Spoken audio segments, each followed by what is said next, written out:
यूहन्ना रचित सुसमाचार अध्याय 18। यीशु ये बातें कहकर अपने चेलों के साथ किद्रोन नाले के पार गया। वहां एक बारी थी जिसमें वह और उसके चेले गए। उसका पकड़वाने वाला यहूदा भी वह जगह जानता था, क्योंकि यीशु अपने चेलों के साथ वहां जाया करता था। तब यहूदा सैनिकों के एक दल को और प्रधान याजकों और फरीसियों की ओर से प्यादों को लेकर दीपकों और मशालों और हथियारों को लिए हुए वहां आया। तब यीशु उन सब बातों को जो उस पर आने वाली थीं जानकर निकला और उनसे कहा, किसे ढूंढते हो? उन्होंने उसको उत्तर दिया, यीशु नासरी को। यीशु ने उनसे कहा, मैं हूं। उसका पकड़वाने वाला यहूदा भी उनके साथ खड़ा था। उसके ये कहते ही मैं हूं, वे पीछे हटकर भूमि पर गिर पड़े। तब उसने फिर उनसे पूछा, तुम किसको ढूंढते हो? वे बोले, यीशु नासरी को। यीशु ने उत्तर दिया, मैं तो तुमसे कह चुका हूं कि मैं हूं। यदि मुझे ढूंढते हो तो इन्हें जाने दो।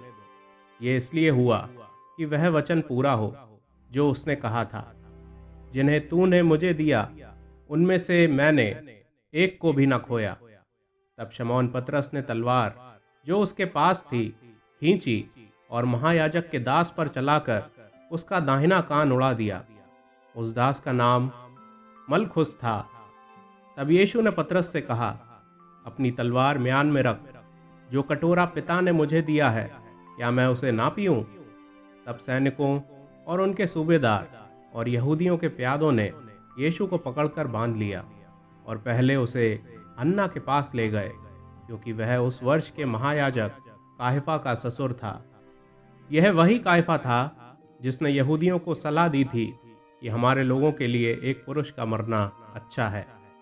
शमौन पतरस और एक अन्य चेला भी यीशु के पीछे हो लिए।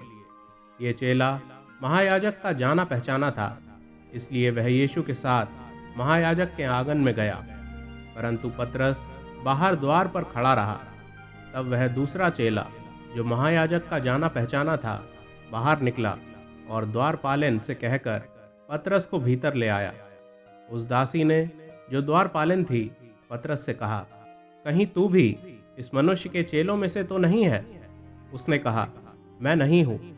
दास और प्यादे जाड़े के कारण कोयले धधकाकर खड़े आग ताप रहे थे और पतरस भी उनके साथ खड़ा आग ताप रहा था। तब महायाजक ने यीशु से उसके चेलों के विषय में और उसके उपदेश के विषय में पूछताछ की। यीशु ने उसको उत्तर दिया, मैंने संसार से खुलकर बातें की। मैंने आराधनालयों और मंदिर में, जहां सब यहूदी इकट्ठे हुआ करते हैं, सदा उपदेश किया और गुप्त में कुछ भी नहीं कहा। तू मुझसे क्यों पूछता है?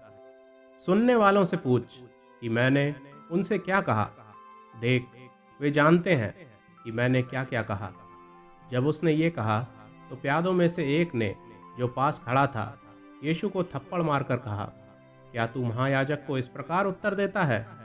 यीशु ने उसे उत्तर दिया, यदि मैंने बुरा कहा तो उस बुराई की गवाही दे, परंतु यदि भला कहा तो मुझे क्यों मारता है? हन्ना ने उसे बंधे हुए काइफा महायाजक के पास भेज दिया।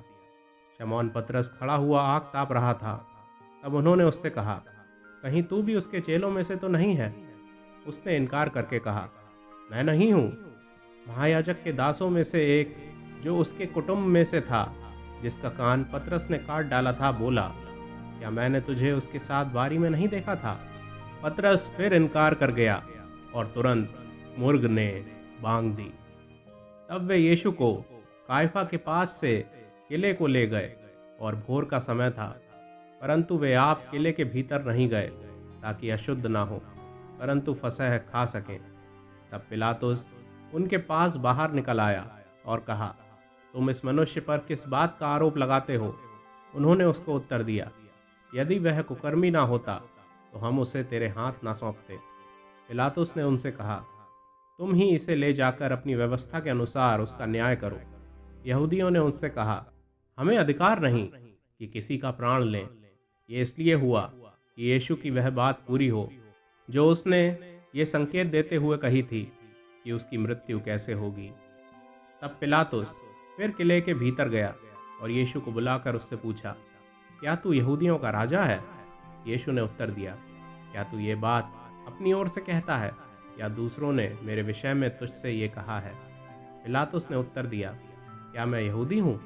तेरी ही जाति और प्रधान याजकों ने तुझे मेरे हाथ सौंपा है। तूने क्या किया है? यीशु ने उत्तर दिया, मेरा राज्य इस संसार का नहीं। यदि मेरा राज्य इस संसार का होता तो मेरे सेवक लड़ते कि मैं यहूदियों के हाथ सौंपा न जाता, परंतु मेरा राज्य यहाँ का नहीं। पिलातुस ने उससे कहा, तो क्या तू राजा है? यीशु ने उत्तर दिया, तू कहता है कि मैं राजा हूँ। मैंने इसलिए जन्म लिया और इसलिए संसार में आया हूँ कि सत्य की गवाही दूँ। जो कोई सत्य का है वह मेरा शब्द सुनता है। पिलातुस ने उससे कहा, सत्य क्या है? ये कहकर वह फिर यहूदियों के पास निकल गया और उनसे कहा, मैं तो उसमें कुछ दोष नहीं पाता, पर तुम्हारी यह रीति है कि मैं फसह में तुम्हारे लिए एक व्यक्ति को छोड़ दूं। अतः क्या तुम चाहते हो कि मैं तुम्हारे लिए यहूदियों के राजा को छोड़ दूं? तब उन्होंने फिर चिल्लाकर कहा, इसे नहीं, परंतु हमारे लिए बरअब्बा को छोड़ दे। और बरअब्बा डाकू था।